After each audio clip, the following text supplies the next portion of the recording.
Alô pessoal, tudo bem com vocês? Aqui é a Luma e eu vim aqui te ajudar a se preparar caso caia algum tema relacionado à questão do plástico.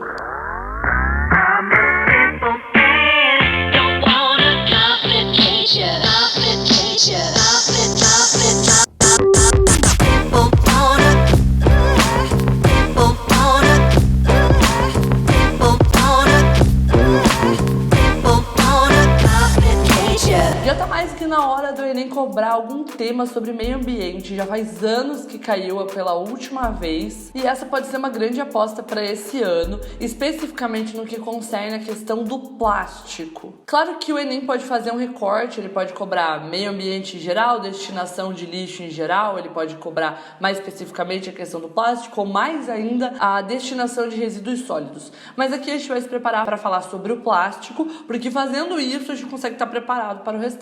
Por que eu escolhi o plástico especificamente para focar nesse vídeo? Porque eu li uma matéria que diz que a ONU considera o plástico o maior desafio ambiental do século XXI. Como a gente sabe que o Enem sempre pega problemas presentes e latentes no século XXI, ele chamou minha atenção. O mais engraçado é que o plástico ele foi criado justamente para proteger os animais. E hoje, de acordo com dados da ONU, ele mata 100 mil animais marinhos a cada ano. Tem uma reportagem do National Geographic que conta que o plástico ele foi um material desenvolvido no final do século XIX para substituir o material que era feito de marfim. Então, na época, o plástico criado era diferente do plástico que a gente tem hoje. O plástico que a gente tem hoje é muito mais destrutivo, mas de qualquer forma, o objetivo era proteger vidas, animais. E o que não se esperava também era o crescimento exponencial do plástico, incentivado pela indústria. Estima-se que a produção em 2050 chegue a 33 bilhões de toneladas. Nesse ano, em 2050, os cientistas acreditam que nos oceanos vai haver mais plástico do que peixes. Eu trouxe alguns outros dados que você pode mobilizar na sua redação. O primeiro deles é que estima-se que em todos os anos cerca de 8 a 13 milhões de toneladas de plástico chegam aos oceanos. Então é muita coisa, é uma destinação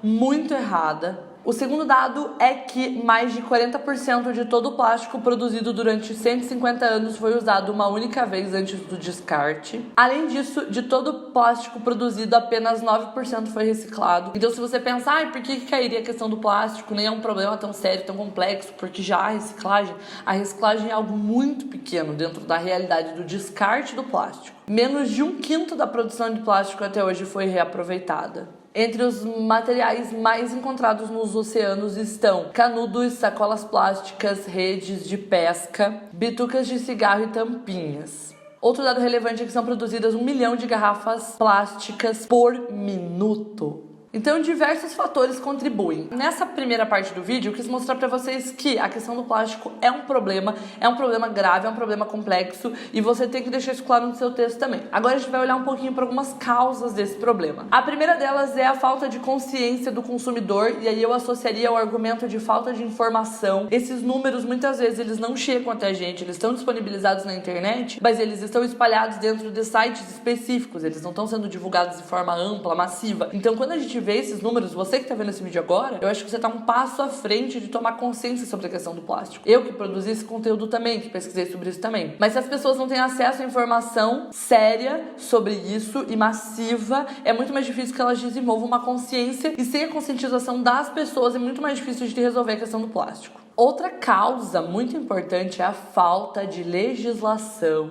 ou de regulamentações ou ainda a insuficiência disso. O meio ambiente ele está, em teoria, assegurado na Constituição Federal, então eu com certeza na minha redação faria uma alusão à Constituição. O artigo 225 diz que todos têm direito ao meio ambiente ecologicamente equilibrado, bem de uso comum do povo e essencial à sadia qualidade de vida, impondo-se ao poder público e à coletividade o dever de defendê-lo e preservá-lo para as presentes e futuras gerações. Então a gente percebe que a questão do plástico ela é uma questão de meio ambiente e ela é uma questão inconstitucional. A Constituição garante isso, mas na prática a fiscalização, legislações mais específicas, diz que denúncias, tudo isso é muito fragilizado, é muito silenciado. E aqui esse trecho da Constituição nos demonstra também uma falta de responsabilidade, então não só das pessoas, como a gente tinha falado, mas também do poder público, do governo, do Ministério do Meio Ambiente, assim por diante. E aí com certeza isso me ajuda já a pensar na proposta de intervenção. E também a questão da gestão inadequada de resíduos sólidos sólidos muito presente nas empresas. Eu fiz uma pesquisa específica sobre isso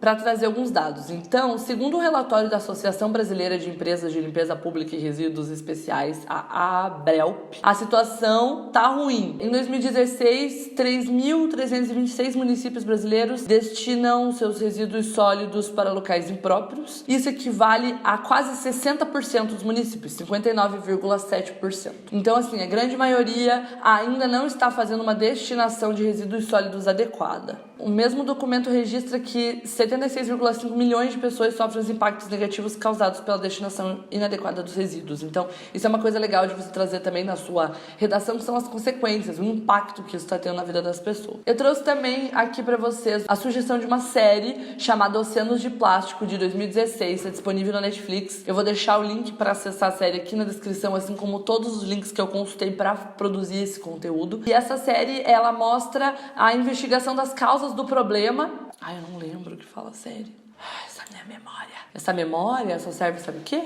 Pra eu ficar lembrando música que eu não queria lembrar, que gruda na minha cabeça. Aí eu lembro. Agora, quando eu tenho que lembrar a sinopse da série, eu não consigo. A sinopse é a seguinte: quando ele descobre que os oceanos do planeta estão repletos de plástico, um documentarista investiga os impactos, não as causas, como eu tinha falado antes. Então ele vai investigar o impacto, de que forma que esse plástico afeta a vida dos seres ali, né, presentes. Para completar, eu trouxe uma frase que você pode usar ou para começar a sua redação ou para terminar ela. Também você pode usar no meio também, se você quiser. Mas eu acho que combina muito mais para introdução e conclusão, que é uma frase do Francis Bacon. Inclusive, eu não consigo ler o nome dele, fez Francis Bacon sem pensar em bacon. Isso é meu ascendente touro falando, vocês não liguem não, tá? E a frase é: só se pode vencer a natureza obedecendo-lhe. Então, assim, não é a frase mais incrível sobre o meio ambiente, ela não traz uma causa do problema, então por isso que eu acho que ela não seja tão adequada para argumentação, mas ela é uma alusão produtiva pro tema, então você pode usar para começar o seu texto, dizendo que não é isso que está acontecendo, a sociedade está fazendo justamente o contrário do que o Francis Bacon sugere, ou você pode usar no final para fechar e dizer que é preciso, né, que as pessoas passem a, entre aspas, obedecer à natureza. Além de todos os links que eu usei para produzir esse conteúdo, eu deixei aqui embaixo uma proposta de redação sobre a questão da destinação dos resíduos sólidos para você colocar em prática todo o conteúdo que a gente viu por aqui. Aproveita para me contar aqui embaixo se você já escreveu alguma redação sobre esse tema, se você acha que esse é um tema forte pro Enem desse ano e se você tem alguma outra alusão, algum outro dado sobre o tema para completar aqui no meu repertório. Feito? Então feito.